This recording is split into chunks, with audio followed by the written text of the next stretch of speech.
Hello everyone, नमस्कार। एक बार फिर से आप सभी का बहुत बहुत स्वागत है लोधा जी क्लासेस के बीए प्लेटफॉर्म पर।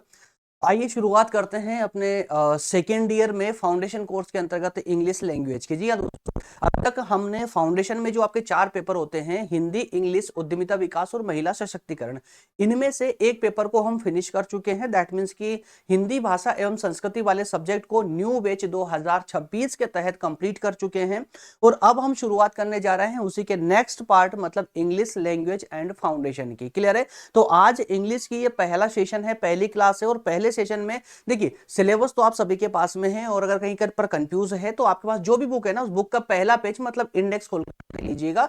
उस इंडेक्स में जो आपके टॉपिक दिए गए ना, उस टॉपिक वाइज टॉपिक ही मैं यहाँ पर सेशन लेकर के आऊंगा। कोई भी सेशन बीच में छूटेगा नहीं, पूरे क्रम से आपको सभी टॉपिक मिलने वाले हैं। बस मैं चाहता ही हूं, देखिए फाउंडेशन में बहुत सारे बच्चों की ना सप्लीमेंट्री आ जाती है बाद में, अधिकतर देखा है मैंने। और इस ईयर में भी 2025 में भी जिन लोगों ने मेरी गाइडलाइन को फॉलो नहीं किया था ना, उनके साथ यही हुआ है।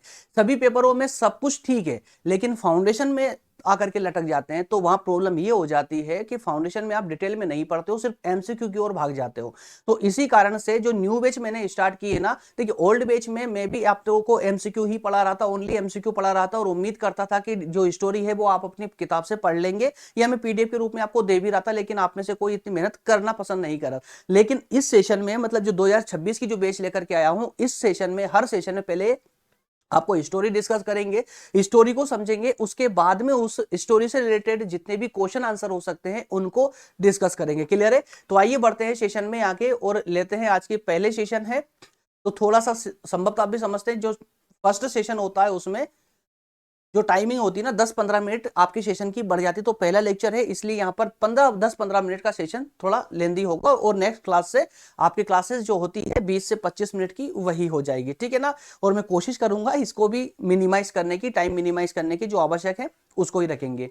तो यहाँ पर आप देख सकते हैं जो बैच चल रही है या स्टार्ट मैंने की है आज से, ये फाउंडेशन कोर्स की सिर्फ बीए वाले बच्चों के लिए नहीं है, बल्कि बीए के साथ साथ में बीएससी, बीकॉम और बीएचएससी और बीबीए वाले बच्चों के लिए भी समान रूप से महत्वपूर्ण होने जा रही है। क्लियर है? तो यदि आप में से कोई स्टूडेंट बीए, बीएससी या बीए को के अलावा और कोई है ना स्पेशलाइजेशन से है, तो वो बिल्कुल निसंकोच होकर के सेशन को फॉलो करें। बिल्कुल आपके लिए भी सेशन हेल्पफुल होगा। पहली क्लास से आज चलिए, वो सारे सेशन जितने भी होंगे सब यूट्यूब पर ही होने वाले हैं, कोई प्राइवेट सेशन नहीं जाने वाला है।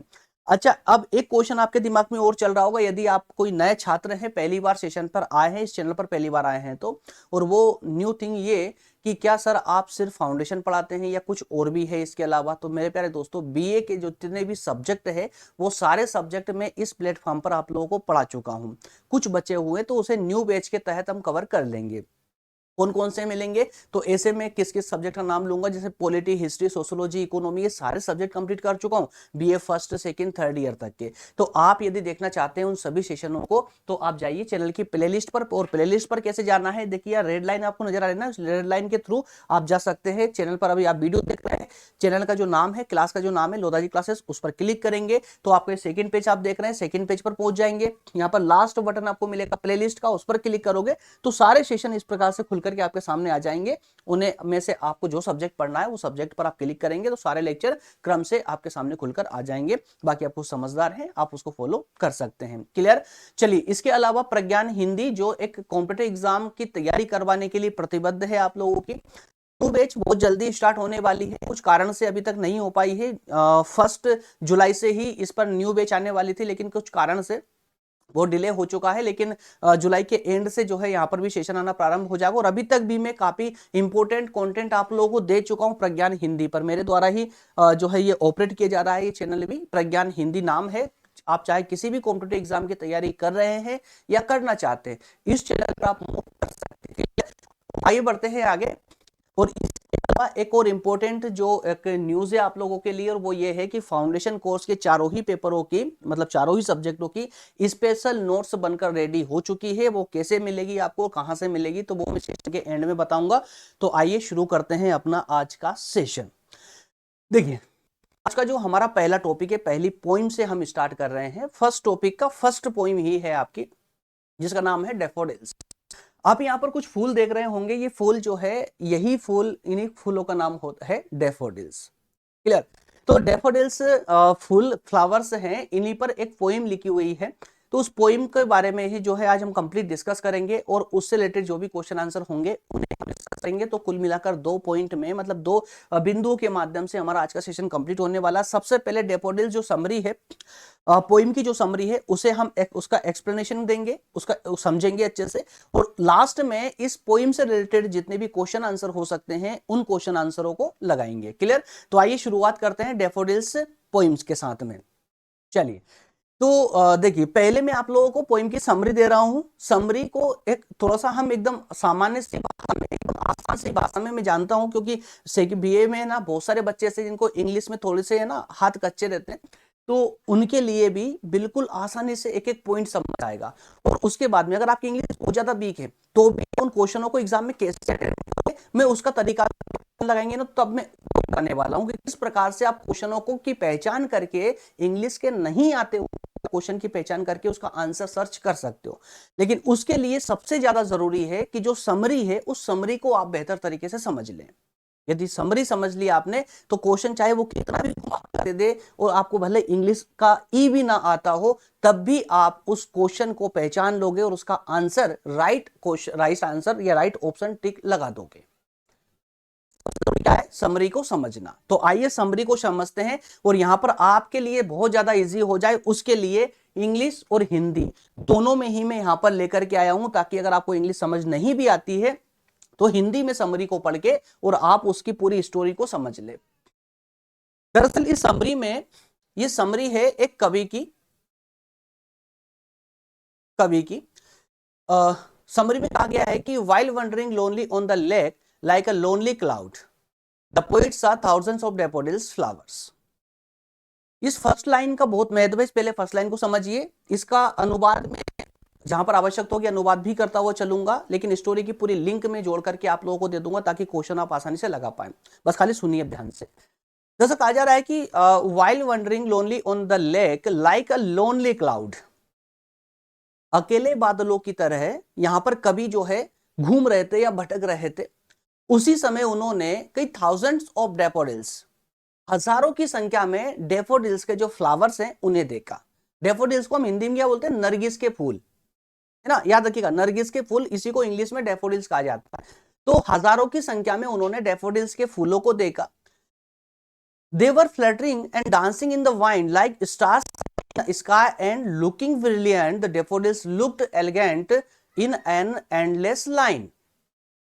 एक अनंत लाइन में ये फूल सजे हुए थे और बिल्कुल हवा में झूम रहे थे, तारों की तरह शाइनिंग कर रहे थे। जी हाँ, जिस प्रकार से आकाश में तारे शाइनिंग करते हैं, टिमटिमाते हैं, उसी तरह से ये तालाब की झील, ये तालाब के किनारे या झील के किनारे ये डैफोडिल्स के फ्लावर शाइनिंग करते हुए तारों की तरह टिमटिमा रहे थे, झूम रहे थे और बहुत ही सुंदर लग रहे थे। They were dancing sprightly, their sight made the poet's heart sparky, जिन्होंने या जिनको देख करके पोइट का मन, कवि का मन जो है हर्ष और उल्लास से भर जाता है।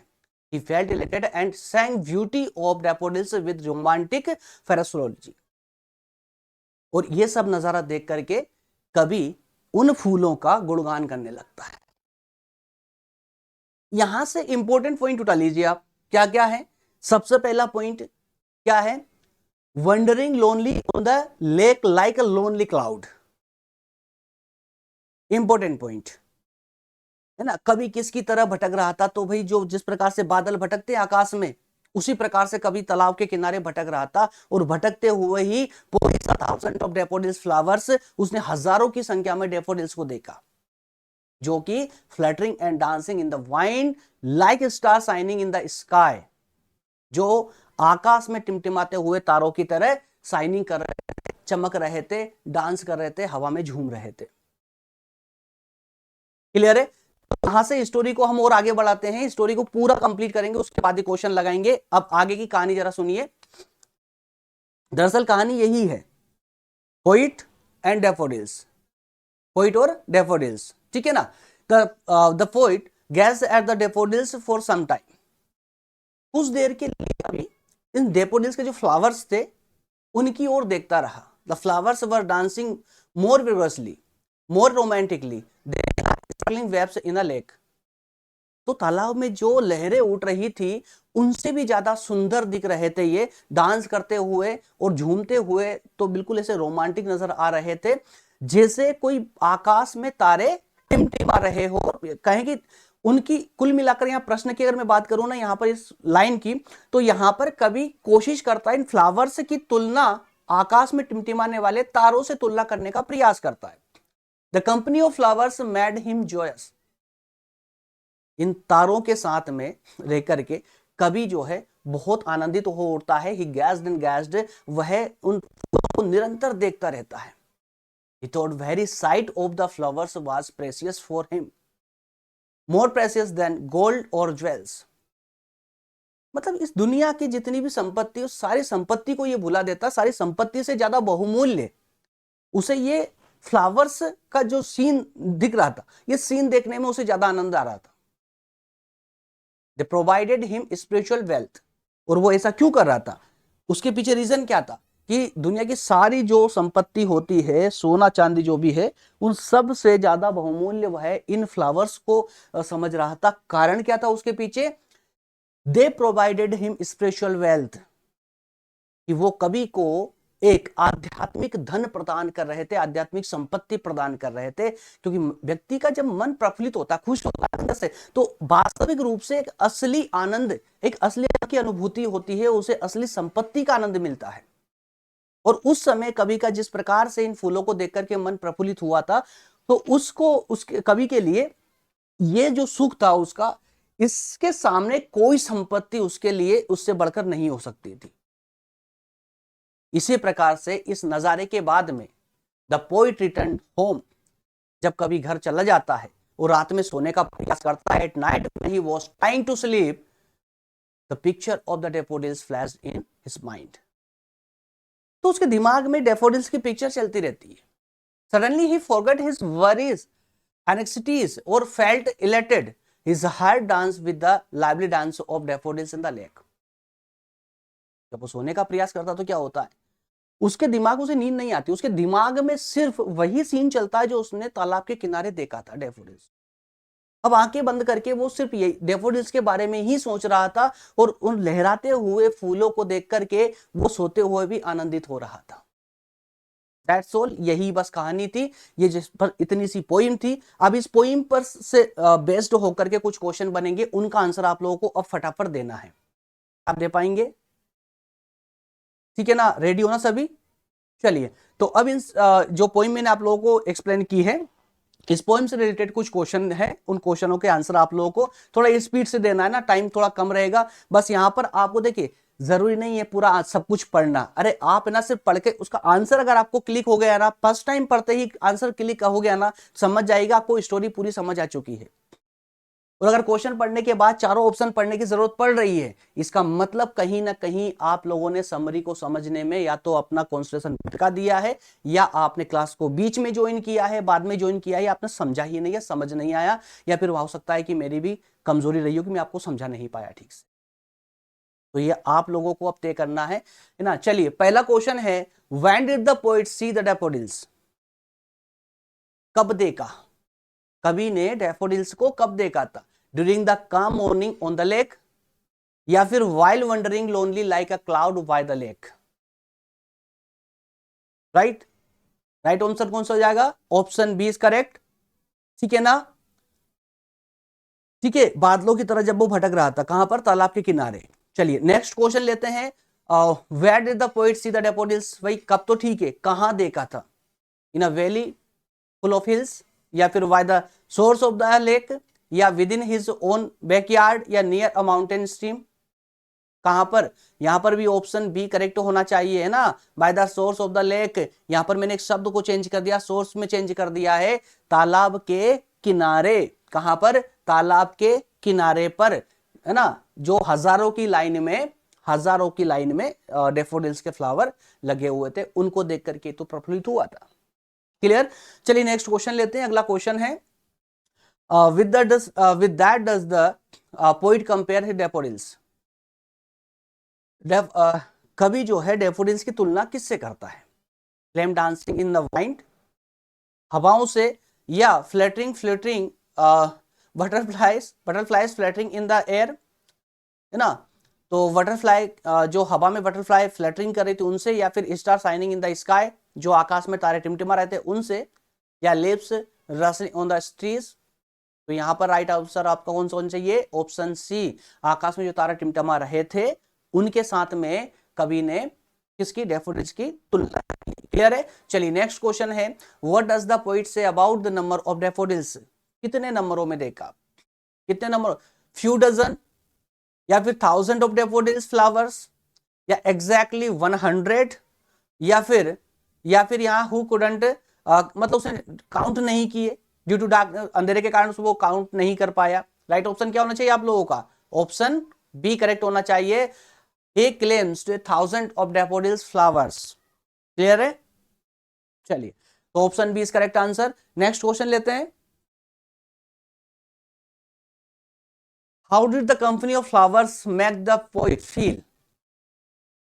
फ्लावर के साथ में पोइट को कैसा फील हो रहा था? फ्लावर के साथ पोइट को कैसा फील हो रहा था? रिफ्लेक्टिव, जेलियस, जोयस, या फियरफुल? कैसा हो रहा था? Option C, joyous. Clear? Option C is correct answer. Next question है, how long did the poet gaze at the daffodils? कवि जो है डैफोडिल्स की तरफ कब तक देखता रहा? ऑप्शन ए, फ्यू सेकेंड्स, कुछ देर के लिए, कुछ सेकेंड्स के लिए, या फिर option B, a glance and when walked away, जब तक वो वहां से चला नहीं गया, या फिर ही कंटिन्यू देखता रहा। Exactly, option C is correct answer, है ना, कंटिन्यू देखता रहा। Next question, in the poem the daffodils the poet has depicted the beauty of. तो इस पोएम के अंदर डैफोडिल्स जो है, ये पोइट ने किसके साथ में, इसकी पोइट ने इस डैफोडिल्स की सुंदरता को किसके साथ में इसने पेश किया है, डिपिक्टेड किया है? किसी गर्ल्स के साथ में, नेचर, या दोनों के साथ, या इनमें से कोई नहीं? यहां पर ऑप्शन बी अब करेक्ट हो जाएगा। एग्जैक्टली, डैफोडिल्स और नेचर दोनों एक दूसरे से रिलेटेड है। तो डैफोडिल्स की सुंदरता का वखान करने के साथ ही साथ वह एक मतलब इनडायरेक्टली नेचर का वखान कर रहा था, नेचर की सुंदरता की कहानी ये बताना चाहता है कवि, इसलिए ऑप्शन यहां पर भी करेक्ट हो जाएगा। नेक्स्ट क्वेश्चन लेते हैं। अगला क्वेश्चन है, how did his heart respond to recalling the daffodils? वे डैफोडिल्स को याद करके मन किस कर रहा था? किसका? कवि का। His heart broke with sorrow, या his heart dance, his heart dance with the lively dance of the daffodils.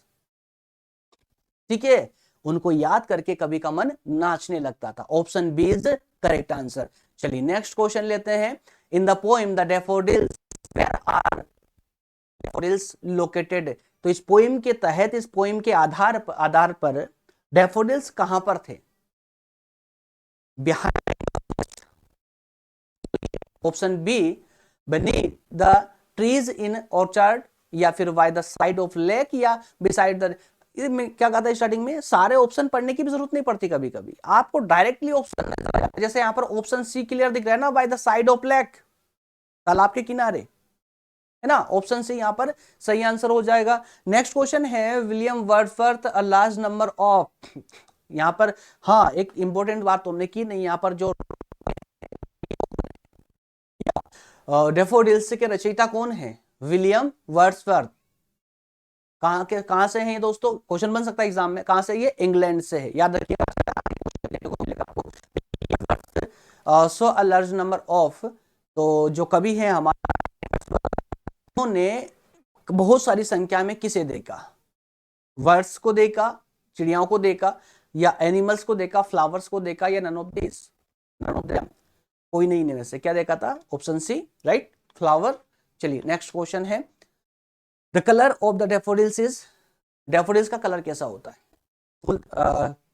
Picture देखी ना आप लोगों ने, आई मीन जो मैंने इमेज आप लोगों को दिखाई है वो देखी थी ना, किस कलर की थी? ब्लैक, गोल्डन, येलो, या फिर पिंक? एग्जैक्टली गोल्डन, एग्जैक्टली अगर बोलूं तो गोल्डन येलो होते हैं इसका कलर, लेकिन यहां मैं तोड़कर इसलिए लाया हूं ताकि आप लोगों को कंफ्यूजन ना रहे एग्जाम में। क्या एग्जाम में कंफ्यूजन ना रहे भाई? एग्जाम में मान लेते हैं कि ब्लैक आ जाता है, पिंक आ जाता है और एक व्हाइट आ जाता है, और चौथे ऑप्शन में आपको येलो देखने को मिल जाए तो आप बिना सोचे समझे येलो पर राइट लगा दोगे, है ना। और अगर येलो ना हो, गोल्डन हो तो गोल्डन पर राइट लगा दोगे। लेकिन जब कभी दोनों ऑप्शन एक साथ आपको देखने को मिल जाए तो उस कंडीशन में आप क्या करोगे? तो उस कंडीशन में आपको गोल्डन की ओर जाना पड़ेगा, ठीक है ना, गोल्डन। और एग्जैक्टली जो कलर होता है ना वो गोल्डन येलो होता है। तो एग्जाम में अगर गोल्डन येलो भी आ जाए ना तो भी कंफ्यूज नहीं होना है, क्लियरिटी रहना चाहिए माइंड में, गोल्डन येलो, ठीक है ना। ऑप्शन यहां पर बी सही ले रहा हूं मैं। नेक्स्ट क्वेश्चन है, I wandered lonely as a cloud is line taken from the poem. किस पोइम से ये लाइन ली गई है? कौन सी? I wandered lonely as a cloud, ये यहां तक की लाइन है, I wandered lonely as a cloud, ये लाइन कहां से ली गई है? यही तो पढ़ रहे हो आप, द डैफोडिल्स है। ऑप्शन यहाँ पर बी करेक्ट हो जाएगा। नेक्स्ट क्वेश्चन है, the line I wandered lonely as a cloud that floats on high over vales and hills, भाई ये भी डैफोडिल से ही ली गई है। Option C is correct answer. Last slide है, लास्ट स्लाइड है और लास्ट के दो क्वेश्चन। नेक्स्ट क्वेश्चन है आपके सामने, विलियम वर्ड्सवर्थ वॉर्न इन, जो हमारे कवि है इस पोइम के, इनका जन्म कहां पर हुआ था? फ्रांस, अमेरिका, इंग्लैंड या फिर आयरलैंड? कहां पर हुआ था? ऑप्शन सी इंग्लैंड में, बता चुका था आप लोगों को। नेक्स्ट और लास्ट क्वेश्चन है, which poem depicts the harmonious relationship between the human and nature? कौन सी पोइम है जो मानव और प्रकृति के बीच में एक बहुत प्यारे रिश्ते को दर्शाती है? इफ, द डैफोडिल्स, इको या फिर the soldier? Exactly option B is correct answer. The daffodils poem ही है जो मानव और प्रकृति के बीच के रिश्ते को दर्शाती है। क्लियर? तो इसी के साथ में हमारा आज का सेशन होता है कंप्लीट। 15 क्वेश्चन मैंने इस स्टोरी पर बेस्ड होकर के आपके सामने रखे हैं जो टॉप कैटेगरी वाले क्वेश्चन हैं। लेकिन इसके बाद भी मैं आप लोगों से यही कहूंगा कि आपको अपनी पुस्तक से और डिटेल में क्वेश्चनों को पढ़ने की आवश्यकता है। चाहे आप इस स्टोरी को पढ़े ना पढ़े, क्योंकि स्टोरी आप लोग संभवतः समझ चुके हैं। पूरी स्टोरी की, पूरी पोइम की समरी मैंने आपके सामने रखी और उसको बहुत अच्छे समझाने का प्रयास किया है। मैं बिल्कुल ये मानकर चलता हूं कि हो सकता है कि आपको इंग्लिश ना आती हो, इंग्लिश आती है तो भी और इंग्लिश नहीं आती है तो भी, दोनों ही माध्यमों में आप लोग इस स्टोरी को समझ चुके हैं, क्योंकि मैंने हिंदी इंग्लिश दोनों में ही आपके सामने इसको लेकर आया हूं और एक्सप्लेनेशन में मैंने आपको दोनों प्रकार समझाने का प्रयास किया है। इसके बाद में अब आपकी जरूरत है सिर्फ मैक्सिमम क्वेश्चन लगाने की, अटेम्प्ट करने की।